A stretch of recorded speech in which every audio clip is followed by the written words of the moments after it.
According to the U.S. Bureau of Labor Statistics, the U.S. is short about 194,500 nurses every year. 45,000 of those are missing for the ranks of who should be treating patients here in California.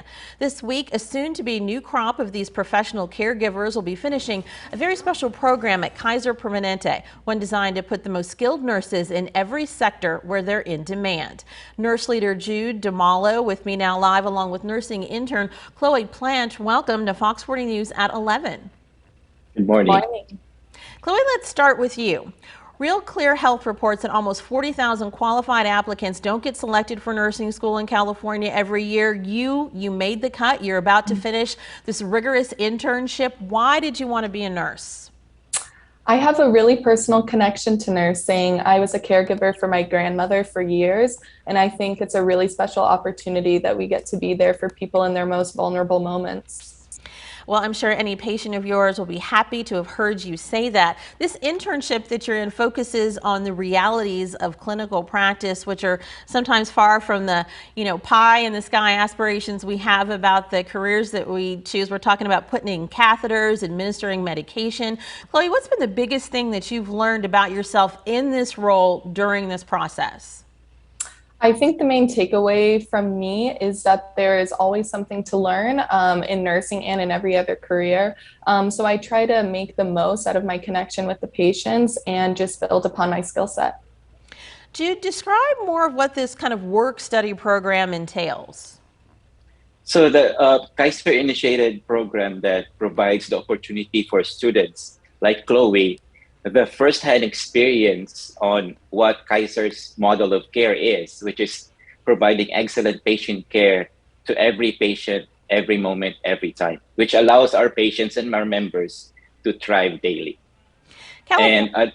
Go ahead. Yes, and they're supervised by experienced preceptor nurses, and they are assigned duties appropriate to the level of experience that they have.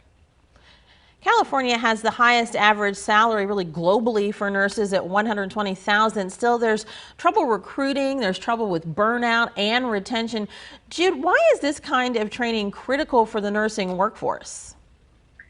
It is critical because it is an excellent avenue for these nurses, for student nurses, to gain the knowledge and skills that will prepare them for their professional journey as registered nurses in the future.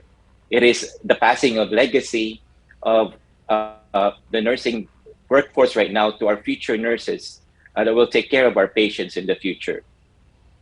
It is also giving the opportunity to give back from us existing nurses to the future nurses that we have. Chloe, how do you feel, or what kind of a different caregiver do you think you would be if you had gone right into the field without this internship? I think this internship has provided me with invaluable experience. I really try to make the most out of my time here, and I think that it has allowed me to hone in on my skills and given me a lot of different opportunities. I'm really grateful for this experience. So does that mean that you would recommend it? Absolutely. I think that this is an incredible opportunity to get hands-on experience. And if your school offers it, I highly recommend applying to this program. It's a 10-week program. You get 240 hours. And like I said, it's very hands-on. And I think I've really honed in my skills here. And then Jude, what should nursing students do if they're interested in an internship like this?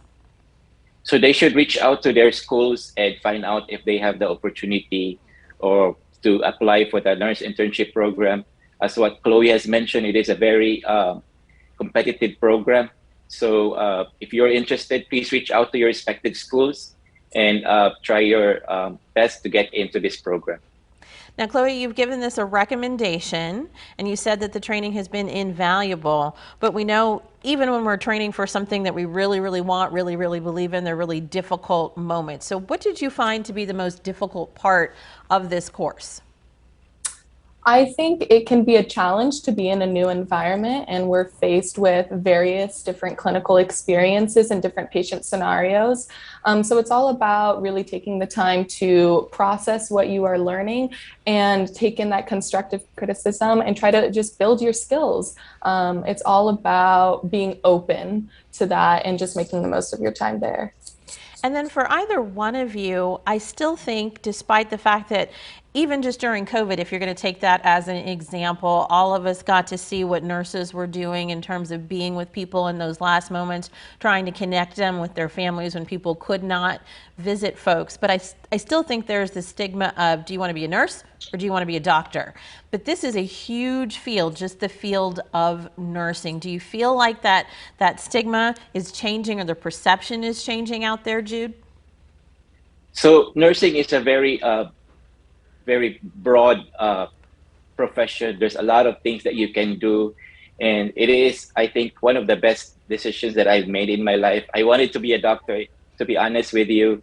But this has been such a blessing to me, being able to take care of patients and leading nurses in the front line to take care of patients, especially during the COVID.